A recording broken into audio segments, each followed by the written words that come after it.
La Edad Media es el periodo histórico de la civilización occidental comprendido entre el siglo V y el siglo XV. Se suele situar su inicio en el año 476 con la caída del Imperio Romano de Occidente y su fin en el año 1492 con el descubrimiento de América. Aunque también se sitúa en 1453 con la caída de Constantinopla, fecha que tiene la singularidad de coincidir con la invención de la imprenta por parte de Gutenberg y también con el fin de la Guerra de los 100 años, una guerra que en realidad duró 116 años entre los reinos de Francia e Inglaterra. Esta guerra fue de raíz feudal, pues su propósito era resolver quién controlaría las enormes posesiones acumuladas por los reyes ingleses desde 1154 en territorios franceses, debido al ascenso al trono inglés de Enrique II Plantagenet. Tuvo implicaciones internacionales y finalmente, después de numerosos avatares, se saldó con la retirada inglesa de tierras francesas.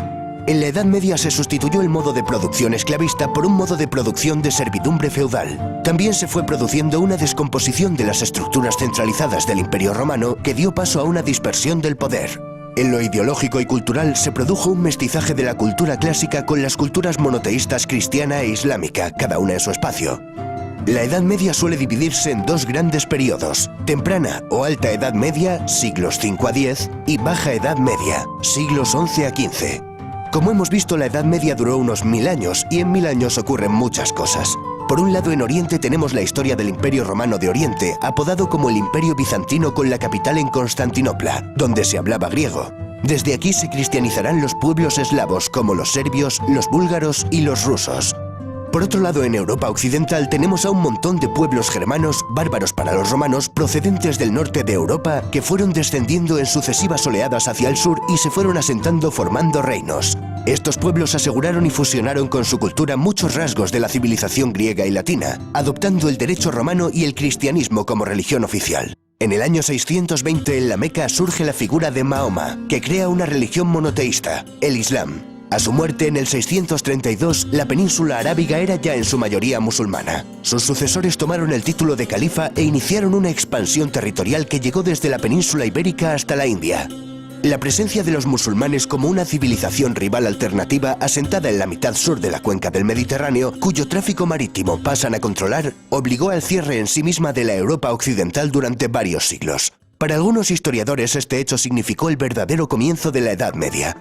En el año 732, en la batalla de Poitiers, con Carlos Martel a la cabeza de un ejército, comienza el retroceso de las fuerzas musulmanas en Europa. El nieto de aquel Carlos Martel, Carlomagno, expandió los distintos reinos francos hasta transformarlos en un imperio, el Imperio Carolingio, al que incorporó gran parte de Europa occidental y central. Conquistó Italia y fue coronado Imperator Augustus por el Papa León III el día de Navidad del año 800. A su muerte, el imperio se acabaría dividiendo entre sus nietos. Alemania y Francia se disputan el norte de Italia. Gana Alemania, que obtiene el favor del Papa y la corona imperial. El resultado es el Sacro Imperio Romano Germánico.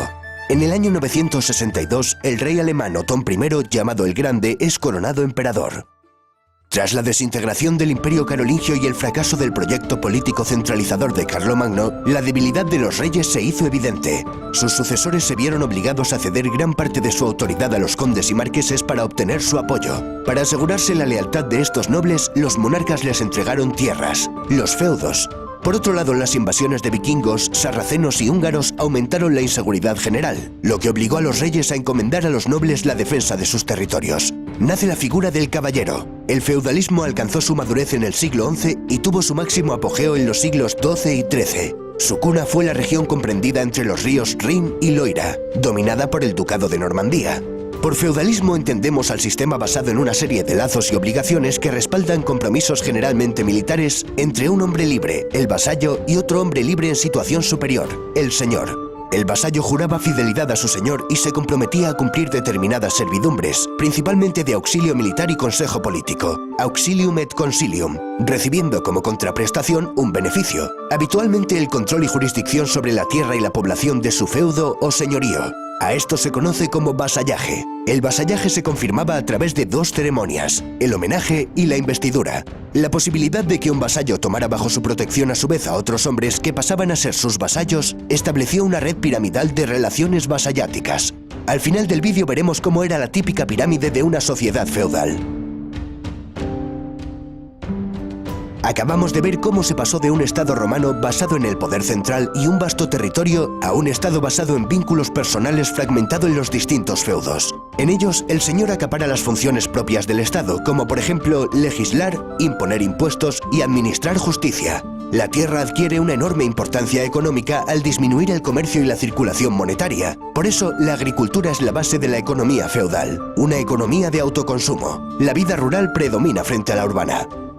Un feudo característico se componía de una aldea rodeada de terrenos para cultivar, protegida por un castillo regentado por un señor. A este castillo también se le denominaba burgo. Por extensión, se aplicó el nombre de burgo a las poblaciones que se desarrollan en torno a estas construcciones. Así surgieron las grandes ciudades medievales.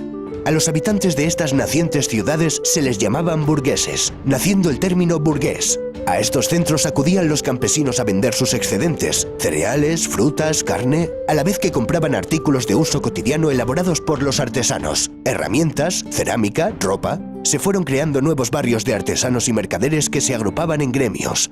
Fue en estas ciudades donde nació el estilo gótico, una evolución del románico. Estas ciudades vieron el levantamiento de prodigiosas catedrales. Chartres, París, Colonia, León o Burgos se cuentan entre las obras arquitectónicas más extraordinarias que ha construido el hombre. También las ciudades vieron el nacer de las universidades, como las de Bolonia, Oxford, Cambridge, Salamanca o París. En ellas se aprendían las 7 artes liberales compuestas por el trivium, gramática, lógica y retórica, y el quadrivium, geometría, astronomía, aritmética y música. También podían cursarse estudios especializados como Derecho, Medicina, Teología y Filosofía. La filosofía dominante era la de Aristóteles, cuyos textos habían llegado a Europa a través de los centros de enseñanza árabes. La filosofía medieval, la escolástica, se proponía fundamentalmente sistematizar la concepción cristiana del mundo en términos aristotélicos. El representante más célebre de esta corriente fue Santo Tomás de Aquino. Catedrales majestuosas, universidades... Vaya, parece que la Edad Media no es esa época oscura que siempre nos han querido vender. Y todavía no hemos mencionado los monasterios. Los monasterios también fueron islas de civilización. De ellos no solo emanaba espiritualidad, cultura y cristianismo, también fueron los que introdujeron la roturación de los bosques, beneficiosos inventos como la buena cerveza o maravillosos remedios naturales. Pero los monasterios fueron fundamentalmente grandes escritorios donde se salvaron, copiaron y conservaron los manuscritos que hemos heredado de la antigüedad.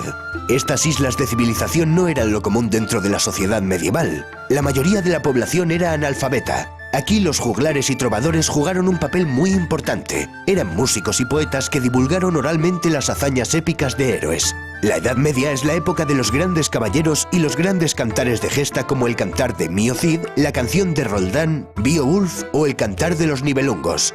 Estos poetas también nos hablaron del amor cortés que expresaba el amor de forma noble, sincera y caballeresca. El mayor ejemplo lo encontramos en la historia artúrica de Tristán e Isolda. La poesía trovadoresca era sobre todo de temática amorosa, pero también podía centrarse en aspectos políticos, morales, religiosos, etc.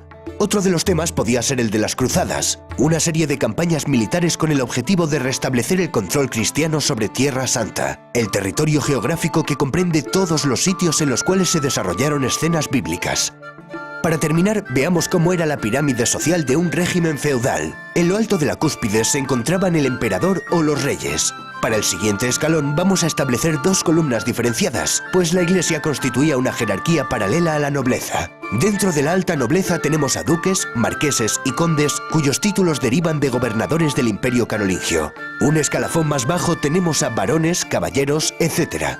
En la rama del clero también distinguimos entre alto clero, que procedía de la alta nobleza y las familias reales, y el bajo clero, que procedía de familias acomodadas de campesinos y artesanos. En la base de la pirámide tendríamos al 90% de la población, el campesinado. Los campesinos con menos derechos, como el de no poder abandonar el feudo, eran los siervos. La diferencia principal entre un siervo y un esclavo consistía en que, en general, un siervo no podía ser vendido por separado de la tierra que trabajaba, y en que jurídicamente era un hombre libre.